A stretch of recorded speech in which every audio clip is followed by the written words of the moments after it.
एक दफा का जिक्र है कि एक बादशाह बगदाद पर हुकूमत किया करता था।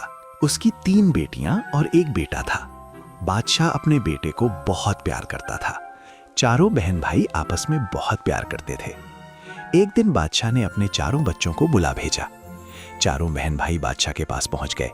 बादशाह ने तीनों बेटियों और बेटे को प्यार किया और उन्हें अपने पास बिठा लिया और उन्हें बहुत से तोहफे दिए। चारों बहुत खुश हुए।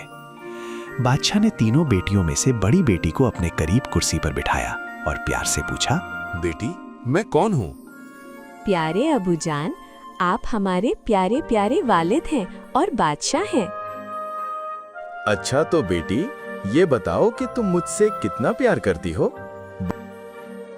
मेरे प्यारे प्यारे अब्बू, मैं आपसे पहाड़ों से ऊंचा और समंदरों से गहरा प्यार करती हूँ। वाह बेटी वाह, तुम्हारी बात सुनकर मुझे बहुत खुशी हुई। अब उसने अपनी दरमियानी बेटी से पूछा, हाँ बेटा, तुम बताओ मुझसे कितना प्यार करती हो? अब्बू, मैं आपसे 7 आसमानों से ऊंचा और 7 जमीनों की गहराई से ज्यादा गहरा प्यार करती हूँ। वाह बेटी वाह, तुमने तो दिल खुश कर दिया। अब बादशाह तीसरी बेटी की तरफ मुतवज्जा हुआ। प्यारी बेटी, तुम बताओ तुम मुझसे कितना प्यार करती हो? प्यारे अब्बा जान, मैं सच सच कहूँ? हाँ बेटा, बिल्कुल सच कहो। तो प्यारे अब्बा जान, मैं आपसे नमक जितना प्यार करती हूँ। हायन, ये कैसा जवाब है? नमक जितना? बादशाह हैरानी सी बोला। हाँ अबू, मैं आपसे नमक जितना प्यार करती हूँ। उसने फिर कहा। इस पर बादशाह को गुस्सा आ गया। उसने ताली बजाई। सिपाही हाजिर हो गए। उसने हुक्म दिया कि इस बेवकूफ लड़की को जंगल में छोड़ आओ ताकि उसे बाप की कदर मालूम हो। सिपाहियों ने बादशाह के हुक्म की तामील की और तीसरी शहजादी चंगचो को जंगल में अकेला छोड़ आए। शहजादी ने अपने रब का शुक्र अदा किया और कहने लगी, ऐ मेरे परवरदिगार, मैं तेरी रजा के आगे सर झुकाती हूँ। तू ही मेरा परवरदिगार है और मेरी हिफाजत करने वाला है। तेरा शुक्र है कि जैसे भी रखे। वो अल्लाह के हुजूर सरबा सुजूद हो गई। अल्लाह की रहमत को जोश आया। वहां एक बूढ़ा अपनी बीवी के साथ जंगल में रहता था। उसने उसे अपनी बेटी बना लिया। वो रोजाना लकड़ियां काटता था और शहर में जाकर बेच आता था।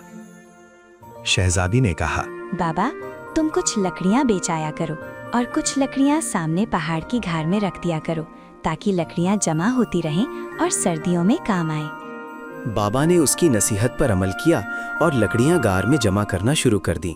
गार लकड़ियों से भर गया। करना खुदा का ये हुआ कि बिजली गिरी और लकड़ियों को आग लग गई। जरा सी देर में सारी जमाशुदा लकड़ियां जलकर खाक हो गईं। 2-3 दिन बाद जब राख ठंडी हुई तो शहजादी चांगचू ने सोचा कि गार की सफाई की जाए और फिर से लकड़ियां जमा की जाएं। वो गार में गई। उसे वहां हर तरफ सोना ही सोना नजर आया। शहजादी ने कुछ सोना बेच दिया और गार के बाहर एक महल बनवा लिया। महल बहुत शानदार था। उसने महल के इर्द गिर्द एक खूबसूरत बाग बनवाया। बाग में फव्वारे लगवाए और रंग रंग के फूलों और फलों के पौधे लगवाए। अब शहजादी ने बादशाह और उसके अमीरों और तमाम शहर के लोगों की दावत कर डाली। बादशाह ने दावत कबूल कर ली। अब जब बादशाह, अमीर, वजीर और दरबारी और उसकी दोनों लड़कियां और बेटा खाना खाने बैठे तो किसी खाने में नमक न था। सबने खाने की तरफ से हाथ खींच लिया। शहजादी चंगचू ने बादशाह से खाना न खाने की वजह पूछी तो वो कहने लगा, ये खाना तो बहुत बदजायका है। किसी खाने में भी नमक नहीं है। मैं ये खाना नहीं खा सकता। बादशाह की बेटियों, बेटे और उसके दरबारियों ने भी बेनमक खाना खाने से इनकार कर दिया। बादशाह सलामत, क्या आप नमक को इतना प्यार करते हैं कि उसके बगैर खाना नहीं खा सकते? हाँ, नमक के बगैर हर खाना बेजायका हो जाता है और खाने में नमक ना हो तो वो खाया नहीं जा सकता। मैं तो कहता हूँ कि नमक के बगैर खाना खाना ही बेकार है, बादशाह ने कहा। अच्छा, तो ये बात है, आप नमक के बगैर नहीं रह सकते। हाँ, यही बात है। बादशाह ने बेजारी से उठते हुए कहा।